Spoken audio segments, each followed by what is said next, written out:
कि military installations को जो निशाना बनाना था वो पहली दफा में बना चुके। आप उनकी हाई प्रोफाइल शख्सियात को जो निशाना बनाना था वो पहले अब कर चुके। लेकिन अब जो झक मारी जा रही है वो ये कि बच्चियों के स्कूलों को टारगेट किया जा रहा है। कल वहां पे यतीम खाने को टारगेट कर दिया। मतलब गजब खुदा का। ये अचीवमेंट्स हैं, मिलिट्री अचीवमेंट्स इनकी।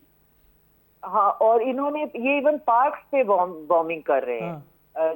चौक चौराहे जो हैं, एक स्क्वायर है, उस पे इन्होंने बॉम्बिंग की है। मसला ये है कि हमला जो है वो करना है, लेकिन कोई लेजिटिमेट मिलिट्री टारगेट ईरान का जमीन के ऊपर है नहीं।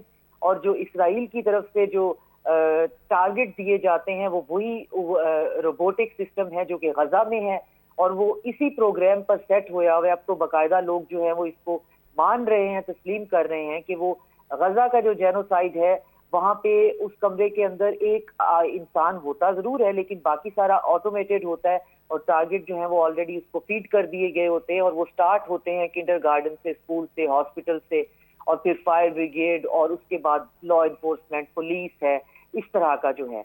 तो यही जो पैंतरा है वो ईरान में अपना रहे हैं, लेकिन उसमें वो ये रहा है कि इजराइल एक रोग स्टेट के तौर पे सामने आ जाए तो वो तो बात हजम हो जाती है। अमेरिका जो सारी दुनिया के अंदर जो है वो लिबरल डेमोक्रेसी और ह्यूमन राइट्स और फ्रीडम ऑफ स्पीच फैलाता फिर रहा है, और आधी दुनिया जो है उसने बम्बार्ड सिर्फ इसलिए कर ली है कि उसकी हुकूमत जो है वो सही नहीं है और वहां पे लोगों के हकूक नहीं अदा हो रहे हैं।